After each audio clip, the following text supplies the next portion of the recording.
Alright mga adlaw karon yung tanan mga guys, mga katik.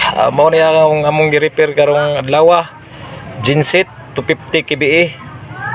Problema ni guys, wala siya output 220 volts. O amo ning gi bungkag tanan guys. So wala gid ni namo ma full video guys kay busy gyud sa trabaho. Pero at least salamat sa Ginoo nasulbad ra gyud ang among gitrabaho nga genset mo supply og entero barangay 220 volt AC. 213 to 14 generator genset guys. Nako kay nga generator guys, gi-repair na po guys. Problema rin. Sakpa na problema guys, sara diri guys. Hanggal mo mga kasipangin guys. Oh, grabe supay guys, grabe supay.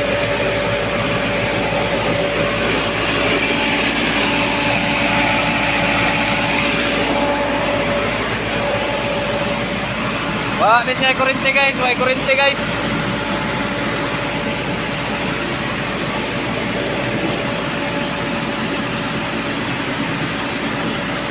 Ako kauban guys, ara guys oh. Okay kayo guys oh.